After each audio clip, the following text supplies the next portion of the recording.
Once upon a time, in a room full of wonders, where every step leads to magic, and the journey of a true story begins here, with amazing guests and true miracles. Please like and subscribe for more amazing videos.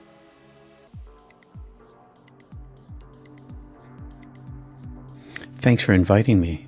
I'll start with my second near-death experience because it's shorter than my first one, and it gives a little bit of reverse context. So the second time I died, it was 2015, and I died of what's called a Widowmaker heart attack. I had 100% blockage in my heart, and it has a survival rate of 3 to 5%.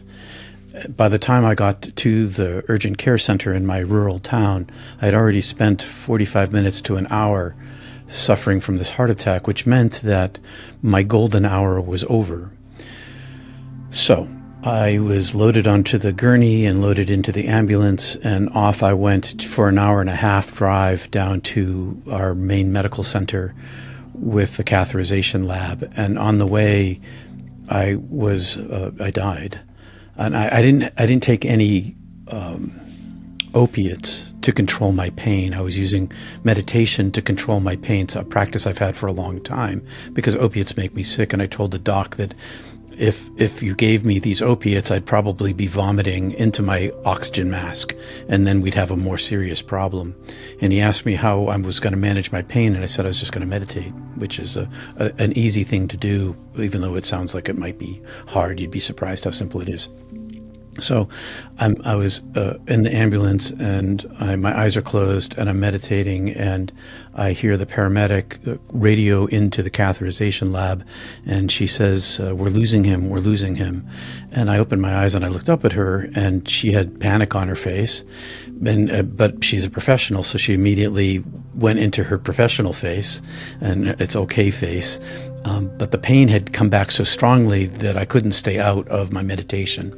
It was like an elephant standing on my chest. And so I went back into my meditation. When I went back inside my meditation, I didn't go inside myself.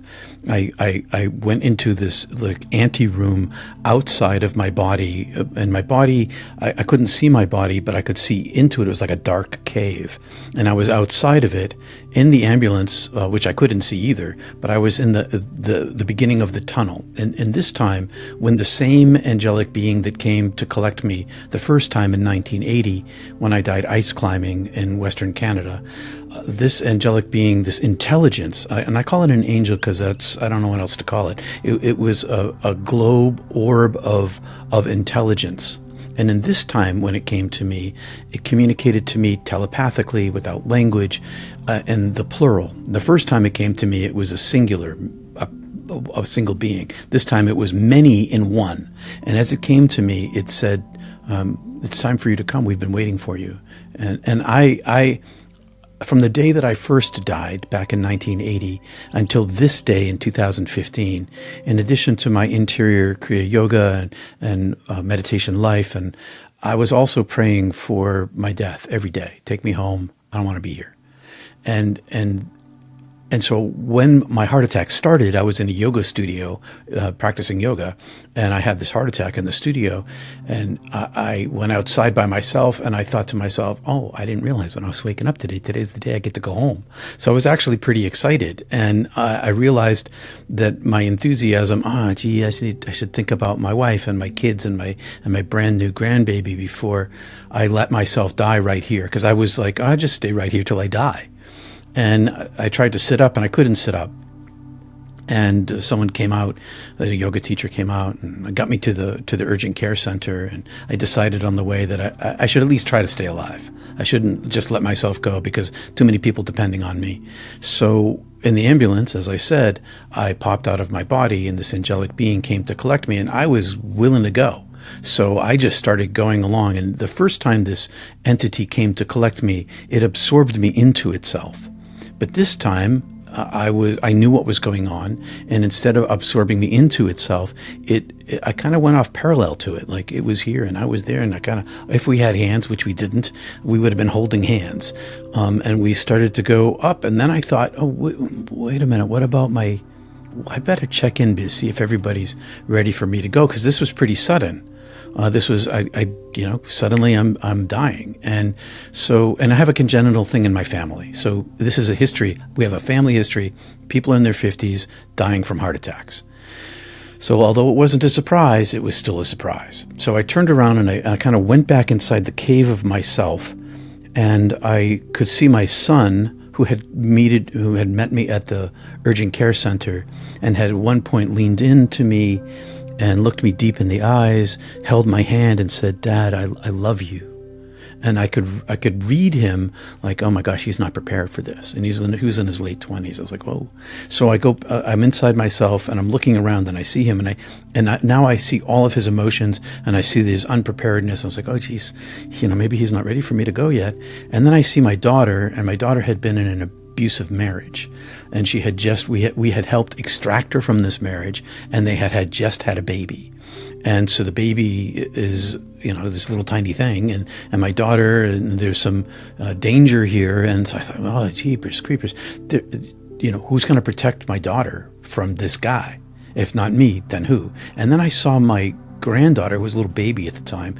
I saw the same thing happened in my first near-death experience. I saw parallel lives for her.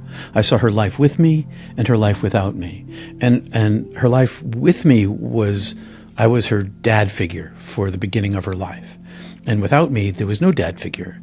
And the next stage of her life was, in both of these cases, the first case with me was much better than the second case without me. A lot more emotional problems, psychological problems. And I thought to myself, geez, she needs me. So I went back outside myself, and this intelligence, this orb of consciousness, had receded some distance, and it turned around, although it had no front and back. Okay, so it's like it came back to me and welcomed me. Come to us. We've been waiting for you. We've been waiting for you. And I got up really close to it, and I said telepathically, "I'm sticking around." And the first time I died, I had a choice to come back. I was welcomed into heaven and told I could stay, but I had this choice. I could go back if I wanted to. And I decided that this time I wasn't really asking permission. I more or less said, if it's all the same to you, and my life, the length of my life is a snap of a finger, and there's no time on this side, I think I'll go back in and stay and help out. And so I turned around and went back in. And so I go back in, and next thing I know, we're at the catheterization lab, and I'm being wheeled down the hallway, and the doc is, with his team around him, is saying, "This man doesn't have any painkiller on board. Get him some." And I said, No, I don't want any. And he said, "Oh, you're awake?" I said, "Yeah, I'm meditating to control my pain." And I said, do I need the medication?" He said, "No, the surgery won't hurt at all. It'll go up through your wrist and you won't feel a thing." And I was like, well, let's just do it without the anesthetization. He said, "But I'll cut your wrist open. Won't that hurt?" I was like, "It's good. We're fine with that." So, and in any case, the next day, I told my family, they were gathered in my room, that I had died. And the transformation that happened to me this time is that I accepted my being here, and I stopped praying for my own death every day. The first time this happened was many years before. I was 20 years old. I was ice climbing in Western Canada in the Rocky Mountains.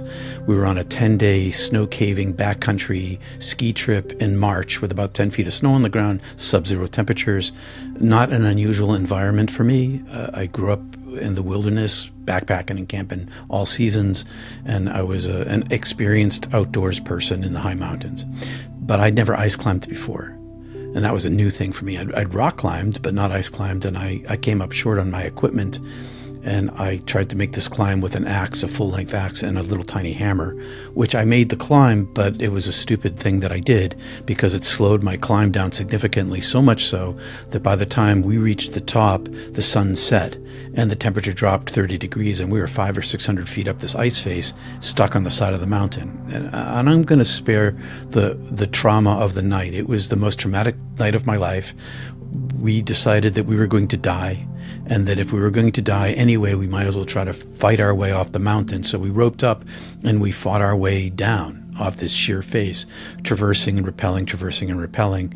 And as our energy supply, because we didn't have any extra food for the night because it was a day climb, as our energy supply was being used up by our bodies, we had to keep pushing forward to stay warm as the temperature dropped as we ran out of energy. So we're pushing up against the cold pretty hard.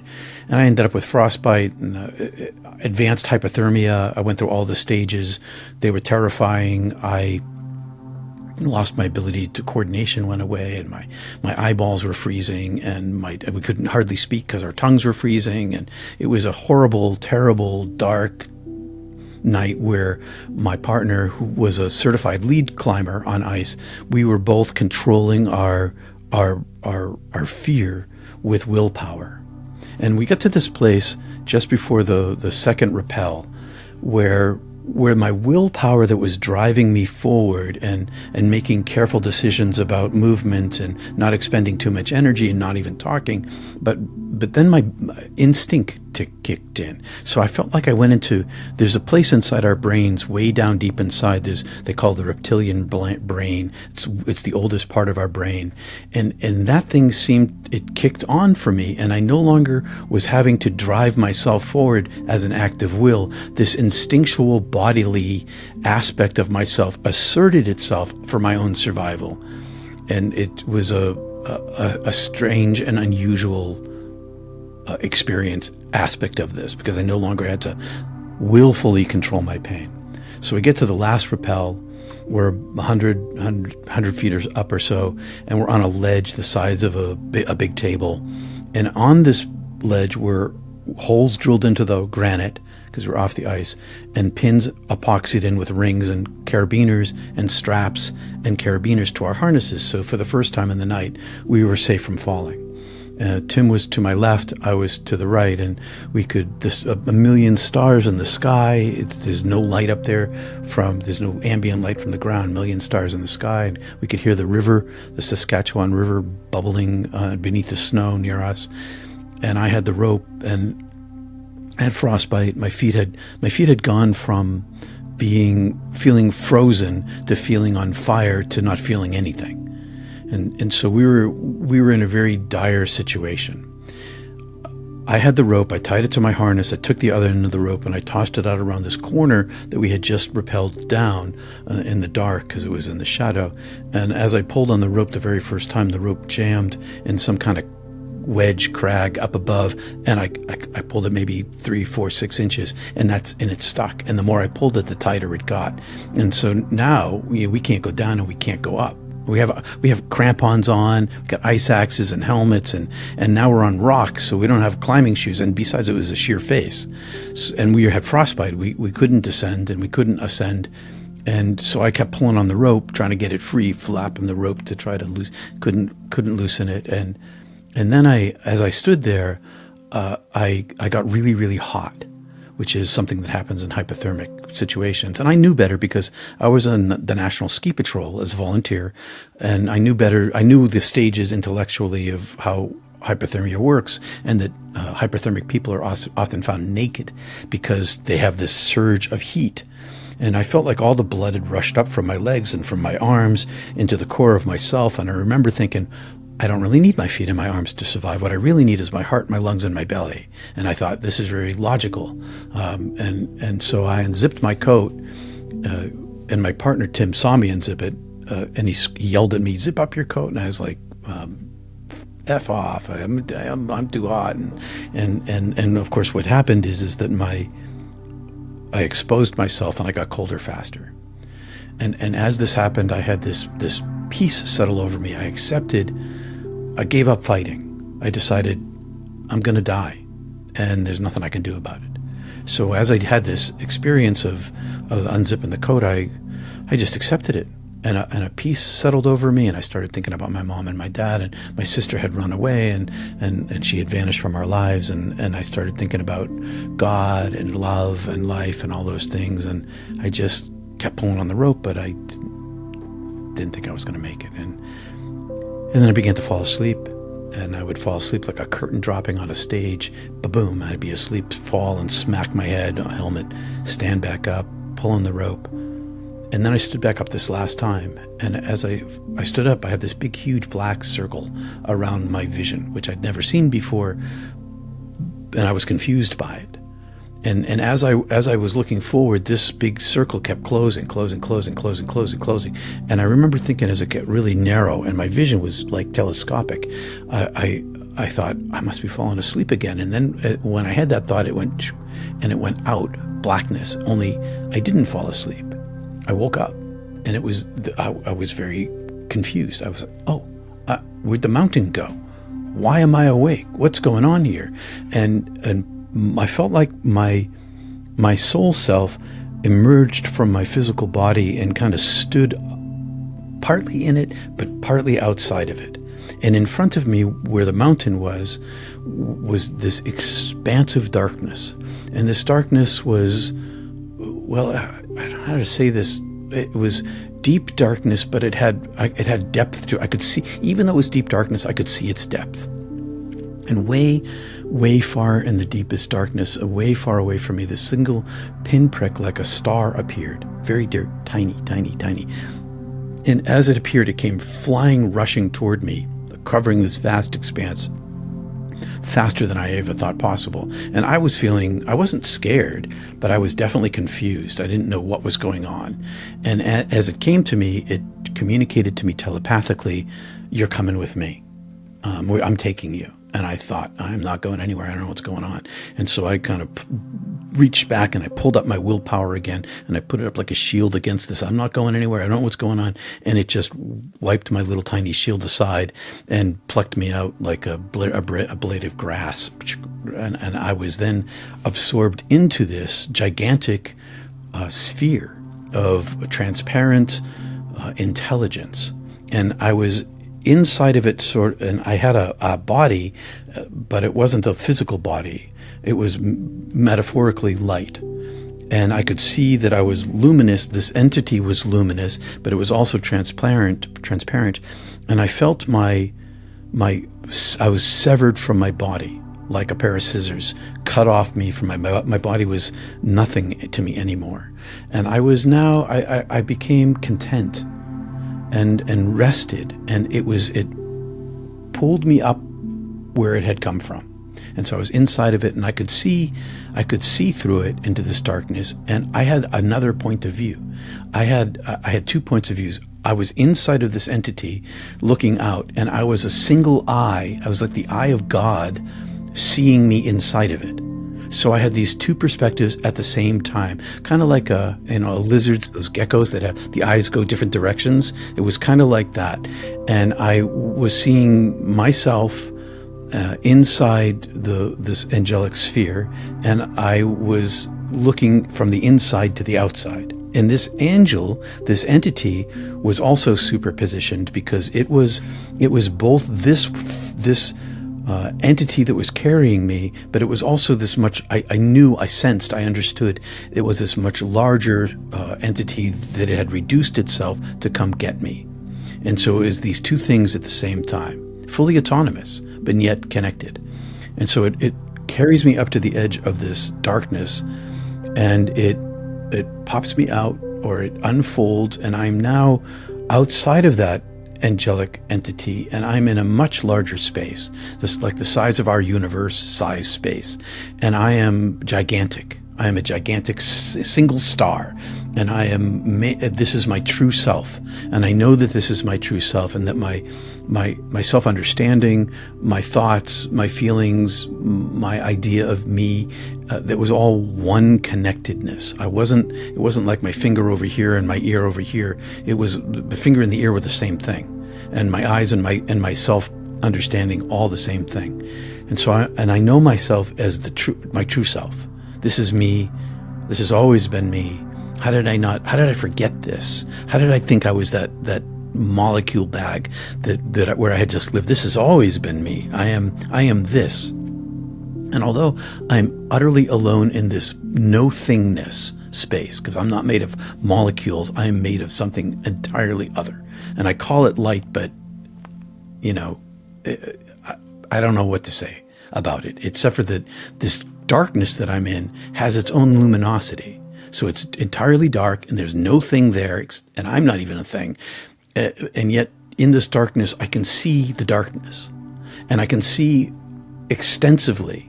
And I'm like inside of this big, huge womb where the edge of the womb is this impenetrable darkness. There's an edge to it, which is infinitely far away from me. Well, not quite infinitely far away, but very, very far away from me.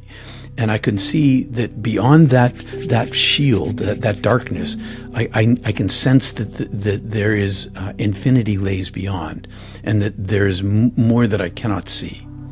But I'm content. I'm not afraid. I'm alone, but it's fine.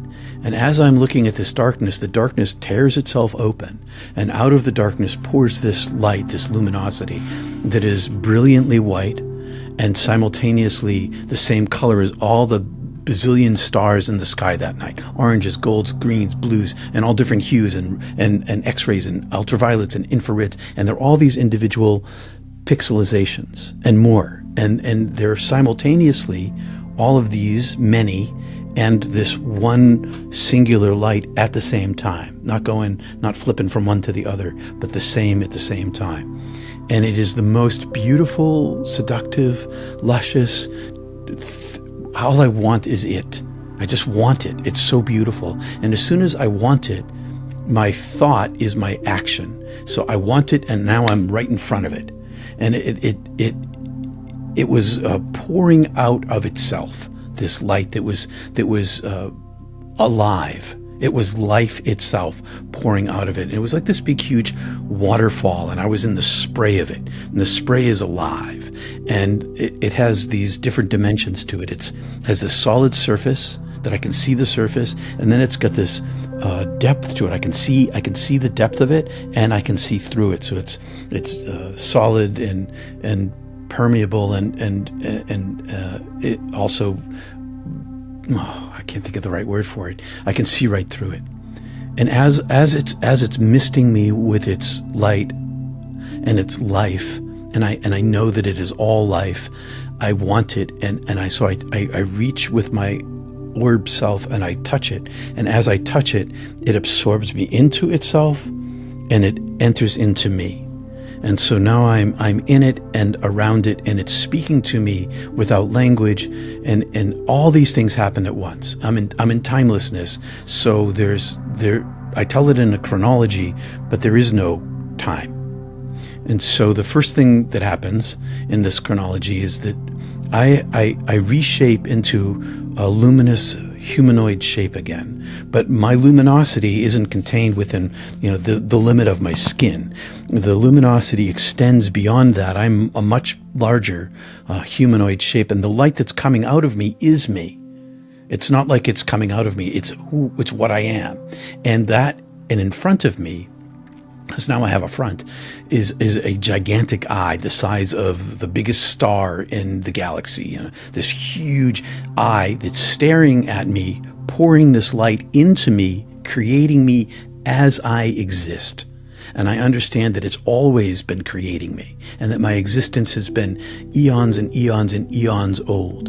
And that as it's looking at me and seeing me, it's seeing the life I had just lived. Only it's not just seeing the life I had lived, it lived it with me. It's showing me that it was always living with me. And it has this entity has no gender, it has no religion, it has no thingness. It is all powerful, majestic love, creator. And it's telling me, I am creator, you are my creature. And as it's seeing this inside of me, I have my life review, and I'm 99.9% light, except for there's darkness. And there's this amount of darkness that is, I try to hide from it. I kind of collect all these molecules of darkness into one solid thing, and I try to hide it somewhere, but there's nowhere to hide. Everything is visible about me. And as soon as I try to hide this dark space inside of me, I get sent into it. So now I'm inside of this dark space. And inside this dark space is all the shame I had in my life from all the pain that I caused everyone in my life. And so suddenly I'm two people at once. I'm myself, as I was a human being, living on a chronology and feeling and understanding and thinking about all of the pain that I'd given to this particular person. But only it's a series of people. or it's like my sister in 5 different ways, or my cousin in 20 different ways, but I'm all of them too. I am inside of them, experiencing their emotions, their psychology, their thinking about what I'm doing to them on purpose, and the pain I'm trying to give them. I'm trying to hurt them, and the divine not only is me, it's them. It's not like there's a record and some angel up there is taking notes. Oh, you did this and you did that. It wasn't that at all. It's that the divine was them, and was me, and is me. And so I have this experience of all of the pain I gave away, and the pain I gave away is much bigger than I thought it was when I was giving it away. I had no idea, and all of that pain I gave away accrued to me. It was attached to me, and it was shameful to me, and it was shameful to me because of the infinite nature of the light that's still welcoming me.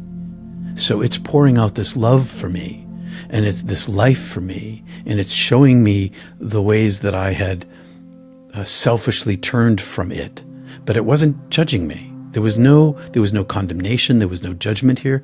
I was judging myself in comparison to this infinite love, unlimited beauty and purity. And I recognized that I had intentionally stepped aside from that. But as I'm understanding this, I'm shown all of humanity. And I see that every single human person, from all of the people who are in prison for felonies and murderers, and they're exactly the same as me. I am on the exact same level as them. It's like a piece of paper, and every human being is on this thin piece of paper, and we're on the ground, and above us is the universe, and that's the difference between the purity of the being and us. It's so vast that we're all exactly the same, and that there's the judgment.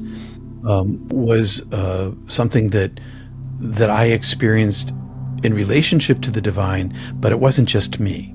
It was the structure of the universe itself, this level of our realm that we live in, that is made to be less than the purity, and its very existence is because it's less than the purity. And if it was not impure, quote unquote, it would be this purity of heaven. And so there's a functionality of the place where we hurt each other. It's just like animals eat animals, plants eat plants, star systems get consumed by black holes. It's just the way the whole thing's structured. And so in a way, it wasn't my fault. But I made the choices, like the structure makes it this way, but I made the choices to cause this pain. And as soon as this happens, I understood all the love that had been given to me in my life by these same people, and all the love I had given them. All of that love became this lens through which I could more clearly hear the love that had always eternally been on offer for me. And it wasn't just that I love you, I love you, I love you, come home to me, come home to me. It was the very essence of my being from the very moment of my creation. So what was on offer was the truth of myself. And as this truth of myself, which was much greater than me as a person, was on offer, mercy, forgiveness, welcome, healing, wholeness, by simply listening to it and accepting it, I became it.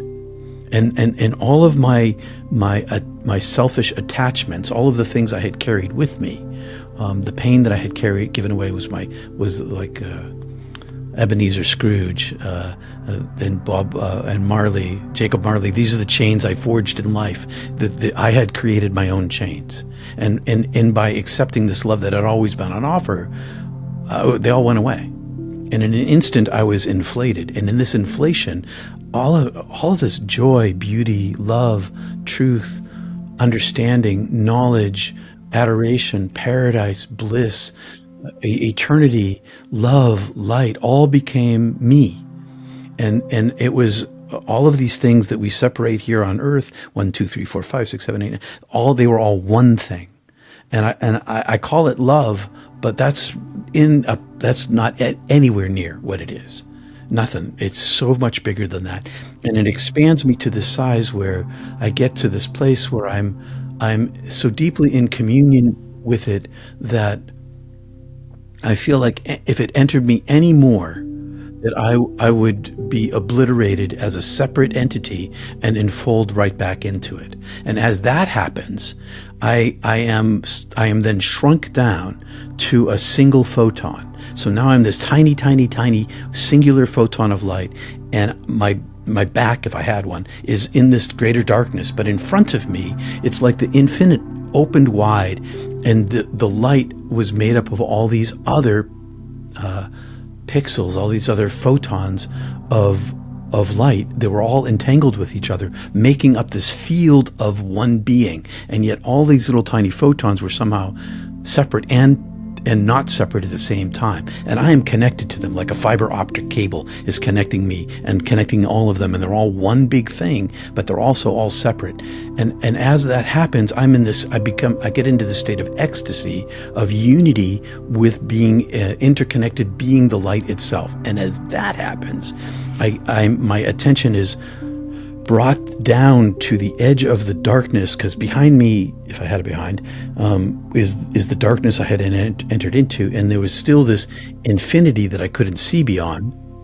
And out of that infinity, this tube tunnel of myself emerges, and it's my originally created soul self, not my higher self, but the thing in which my many lives were connected and manifested. And so it comes out of the darkness like a big, huge tube, and it's empty for quite a while. And then suddenly there's all these like little tiny marbles in it.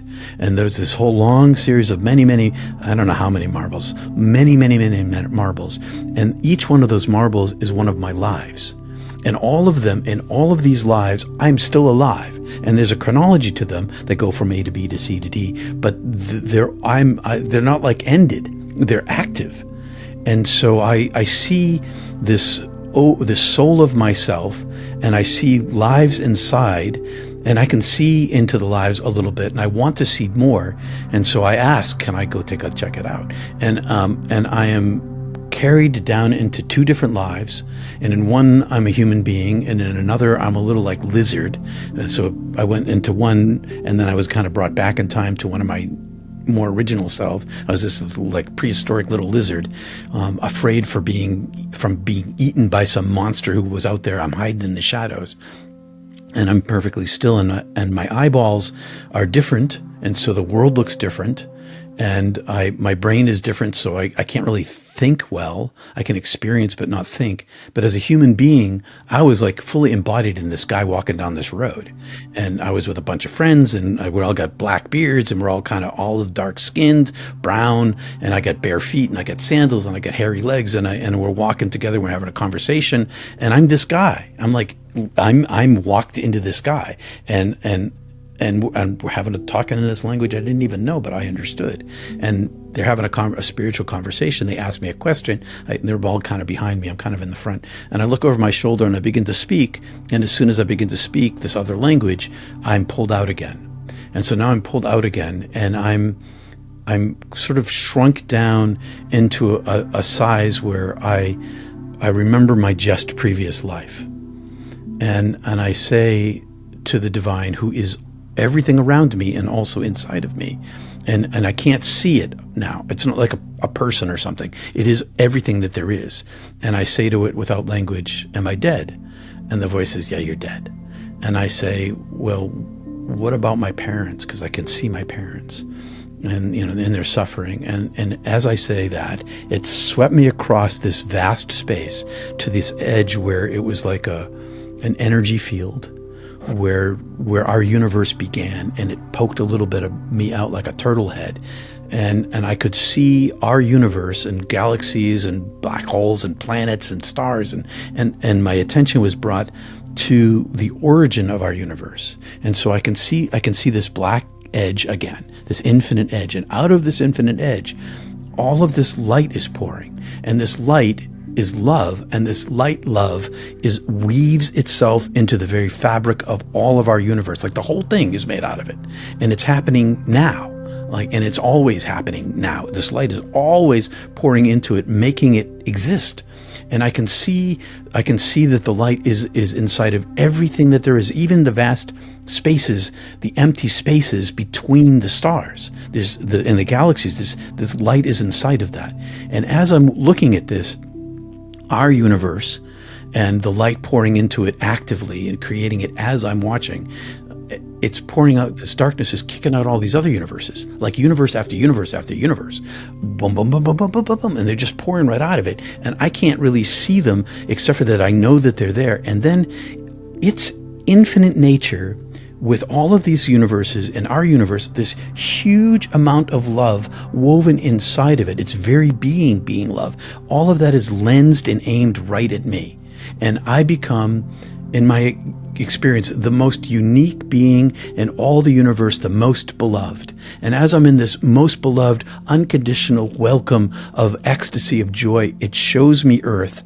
And on Earth, I can see every single person. It's like live time. I see every single person, and I see inside of every single person this golden light illuminated. And I know that the same unique, infinite, unconditional love for me is the same for every single person. There's no difference between us, and that we're all particularly uniquely beloved in a way that I can't explain, because the word unique means not the same, but yet there it is, full of paradox. And so and the voice says to me, all is well, all has been well, all will be well for everyone, because I am made of love. I am love itself, and I love myself, and everything is made of me. Everything unfolds back into me. And as this ecstasy is happening to me, and I am immense with love, I see my parents, and I see my mom and my dad in two sets, like I saw my granddaughter, mom and dad A, mom and dad B, and I see their life with me and without me, and their life with me was suffering. My sister stayed vanished, and then their lives with me, without me rather, was like destruction, like emotional, psychological chaos everywhere. And then I saw their deaths and their after deaths, and although there were these parallel lives, they ended in the same place. They ended in the paradise I was in. And the voice said to me, "Come home to me. Welcome home, because all is well, all has been well, all will be well because of my immense love. Your parents will be okay." But as I look at them, I see the suffering without me, and I know that I'm in timelessness. And so the length of my human life that I had just lived, snap of my fingers. And so I say, knowing that I'm an eternal being, I say, well, if I go back, can I come back here? And the voice says, yes, you can come back here. If you go back, welcome, it's time for you to stay, but you can go if you want to. And I say, well, then I choose to live my life. And the voice says, you won't live your life, and throws me out. And I'm back inside this angelic carrier, and I'm sort of being condensed inside of it. And I can still see, when I look back, I can still see the dark edge, only now I'm kind of on the outside of it. And out of it is this huge beam of light, this one, like a big, huge laser beam of light. And it's going by us. Even though we're traveling at this super, super speed, it's faster than us. And it goes by us, and it creates all of these doorways, 1,000,000 doorways, in the center of which is luminousness. And then the luminousness kind of phased to the edges. And the voice of this angelic being who's carrying me, which is also the voice of God, says, choose light, choose a life. And in an instant, I want the light because I love the light, but I also want a life. And so I make these instantaneous decisions, this, that, and the other thing. And now I didn't choose the whole light. I chose off to the side of it. It's still in it, but not in the depth of it. And this door opens, and I get carried down this tunnel. And in this tunnel, there are all these doorways leading to all these other tunnels. And so it's like this huge field of probabilities of things that could be becoming real, depending upon the choices that I make. And I get to the end of my tunnel, and I'm still being carried by this angelic being. And there in front of me are these shapes in the dark on this cliff. And I don't really understand what they are or who they are. I just see two shapes, and one's bent over the other, and it all happens really quickly. I'm brought right to the edge of them, and it's like the angel being stabs the chest of the prone one and rips it open, and then takes me and crumples me into like an aluminum ball, makes me really super tiny, and shoves me inside. And I have, through this entire thing, I have no willpower. Like, I'm being done to. And it releases me inside, and I grow to fit the size of the thing that I'm in, and I can see, I know the thing is dead, and I can see through this eye space in the chest where the heart is. I can see the angelic being, and I can look back to see the darkness, and then this opening just closes, and it closes, and now I'm stuck inside this thing. I'm trapped, and as I'm trapped, I feel trapped. The brain of this thing starts to work again, and then all this pain comes back.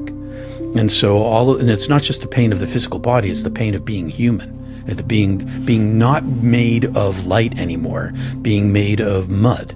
And so now I'm in this mud thing, and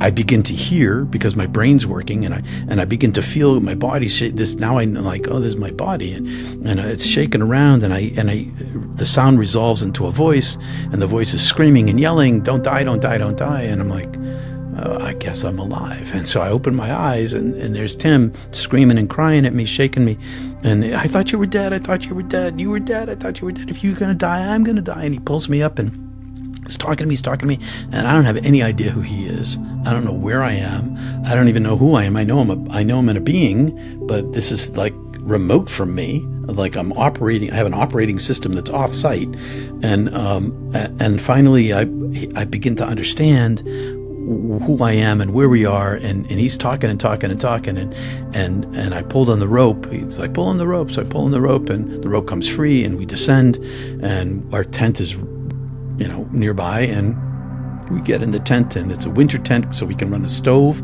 inside the tent. It's like an alpine tent. It's got a chimney, an event, no asphyxiation.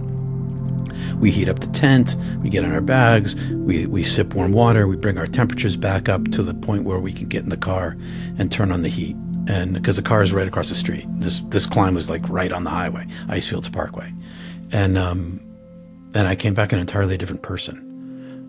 Everything around me was like I was in an old-fashioned movie that flickers, those from the early 20s or the late teens, and the film flickers, and it's like light is pouring through everything, and I can see that nothing here really is made of structure. It's all made of this light, and yet it sure hurts. And my life entirely changed. I changed the course of everything that I did ever since then. No one needs a near-death experience.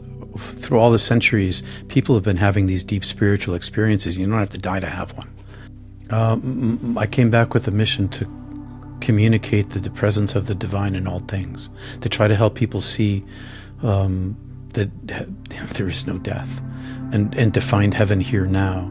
There's lots of different kinds of healings, but the thrust of my mission is to be a spokesperson for heaven, basically, and to try to bring it into the public conversation so that people of all different walks of life who are maybe hyper-rational atheists, materialists who have these experiences, can't explain it, and they have no way to talk about it. I want to be able to have those kinds of people talk about it too, because such a large proportion of our population have these kinds of experiences, and they're not in the public eye. And if we can bring them into the public eye and have a conversation like we're having right now in the public square, then we maybe free other people's voices so that we can normalize this.